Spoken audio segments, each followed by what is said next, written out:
Bien, nous allons continuer notre série de vidéos avec euh, comment ajouter une machine dans le domaine. Voilà, comment on va ajouter une machine dans le domaine. Et on va faire des tests des comptes utilisateurs que nous avons mis en place. Comment accéder aux comptes utilisateurs. Alors, donc, premièrement, on va mettre en marche notre machine cliente. Elle est là. On va la démarrer. On va la démarrer. Alors, ce que vous devez savoir, c'est que pour mettre une machine dans le domaine, il y a certains points requis qu'il faudrait mettre en place, vérifier. Est-ce que tout est prêt?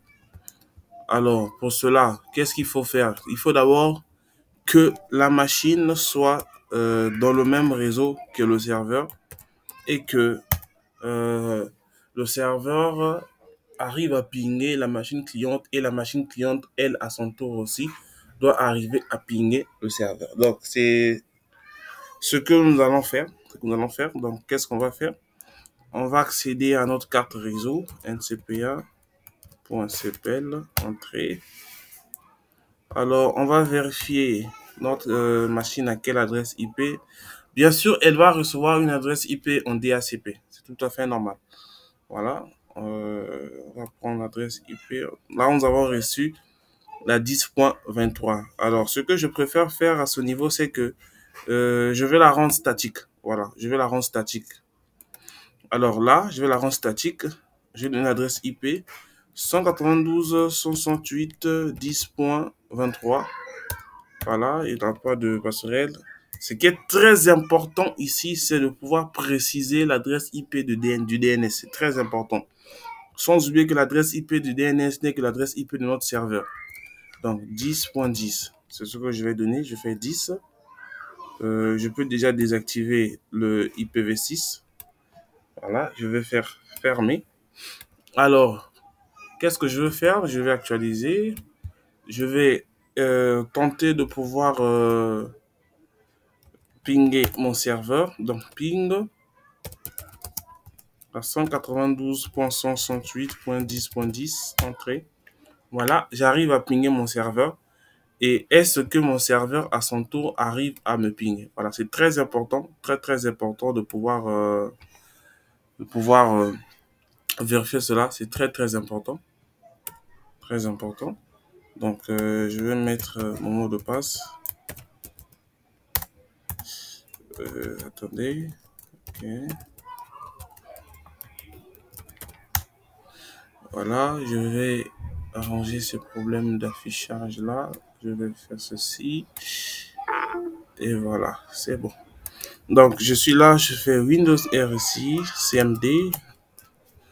Et je vais faire un ping vers la 192.168.10.23. Entrée. Alors là, il y a un problème. Il y a un problème, c'est que mon serveur n'arrive pas à pinguer ma machine, mais tandis que ma machine, elle, arrive à pinguer le serveur. Alors, lorsque vous avez ce genre de problème, vous devez impérativement, automatiquement réfléchir sur les pare-feux. Vérifier est-ce que les pare-feux Windows Defender ne sont pas activés. Lorsque les pare-feux Windows Defender sont activés, cela bloque beaucoup de choses. La découverte réseau, l'échange des pings. Voilà, donc lorsque je parle d'échange de pings, ça veut dire quoi? Toi, il peut avoir que des requêtes sortantes. C'est-à-dire que non, ma machine à moi vers une destination. Mais la destination, elle à son tour, si elle veut venir vers moi, ça ne sera pas possible. Donc, ce qu'il faudrait faire, il faut aller désactiver les pare-feux Windows Defender. Donc, on va venir ici, sur la machine cliente, là. Je vais taper la commande contrôle. Contrôle, entrée. Je vais catégorie, grande icône, pare-feu Windows. Voilà, c'est vraiment activé les deux. Donc, il faut désactiver cela. Voilà, je fais OK et je vais revenir sur notre serveur qui est là. Je rappelle le ping et voilà, le ping passe maintenant à merveille. Alors, avant de pouvoir quitter le serveur, ce que je préfère faire ici pour éviter d'autres soucis, c'est que je vais encore actualiser le service DNS. Service DNS, donc je suis là. Donc je vais actualiser notre et je vais jeter, effectuer plutôt, exécuter le NSLOOKUP. Voilà, juste question que tout déjà au niveau du serveur soit opérationnel. Voilà, tout est bon. Alors, je repars au niveau de la machine cliente ici. Ce que je vais faire, c'est que je vais accéder à notre explorateur de fichiers. Donc, je fais Windows E, j'accède. Je vais venir dans ce PC. À ce niveau, je vais faire un clic droit. Je vais aller dans Propriétés. Une fois dans Propriétés, je vais aller dans Modifier les paramètres ici. À ce niveau, je vais encore aller sur Modifier. Je vais lui donner un nom. Donc, Laptop 001. Ici, je vais mettre le domaine qui est telema.cg. Vous pouvez le voir à ce niveau. Là, c'est là. C'est ça notre domaine qu'on va mettre là-bas. Donc là, ça est là. Je vais faire telema.cg. Je valide. Alors, une fois que les tests sont effectués au niveau de mon serveur, disons que toute la configuration DNS, elle est bonne. Voilà, l'alias, le pointeur, l'adresse IP statique, tout fonctionne à merveille. Voilà comment ça se présente. Donc, à ce niveau, qu'est-ce que je vais mettre?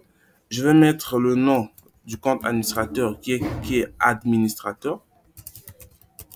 Ensuite, je vais donner le mot de passe de l'administrateur. N'oubliez pas que c'est l'administrateur qui intègre une machine dans le domaine. N'oubliez pas ça.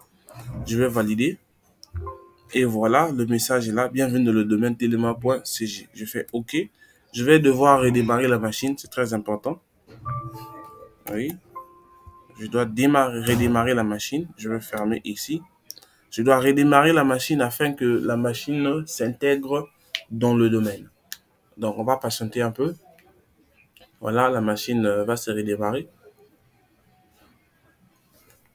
Donc, c'est ça, c'est tout ce qu'il faudrait faire. Tout ce qu'il faudrait faire concernant l'ajout d'une machine dans le domaine. Vérifier que la connexion entre serveur et PC fonctionne à merveille.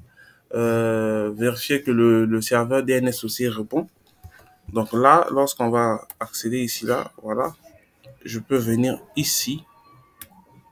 Voilà, qu'est-ce qu'on remarque maintenant? On remarque que non, il nous demande de se connecter avec le compte client ou bien le compte utilisateur du domaine active, du domaine plutôt Téléma. Voilà, donc on avait un compte qu'on avait créé au nom de Dario Ngoma en tant qu'informaticien. Je mets mot de passe. Alors, grâce à l'option qu'on avait utilisée que l'utilisateur doit changer son mot de passe à la première connexion, voilà, le mot de passe de l'utilisateur doit être modifié avant la première connexion. C'est très important. Donc, cette option nous permet, nous, administrateurs, de s'acquitter de toute responsabilité que l'utilisateur peut avoir comme souci ou bien poser comme problème avec sa machine. Donc, je mets password, je mets 1, je change de mot de passe, c'est très important. Alors, une fois que vous changez, l'utilisateur va changer son mot de passe, vous allez vous acquitter de toute responsabilité.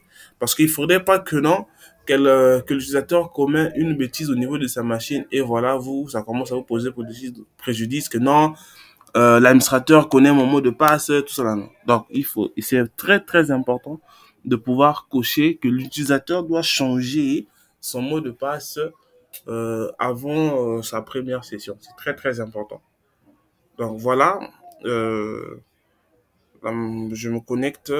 Voilà, là je suis dans le domaine, ma machine est dans le domaine et je suis connecté en tant que Dario Ngoma, informaticien. Donc là, on peut vérifier cela au niveau de notre serveur ici, au niveau des utilisateurs. Donc je peux venir au niveau de computer ici. Voilà, c'est cette machine-là qui est dans le domaine. Voilà. Ok, donc vous vous rappelez que cette machine a été rénommée. Hein. Elle a pété. Voilà, on avait renommé ça. Ok. Donc, c'était un peu tout ce que je voulais démontrer au niveau de cette vidéo sur comment mettre une machine dans le domaine. Alors, je vous dis à plus pour la prochaine vidéo, bien des prochaines vidéos. Merci.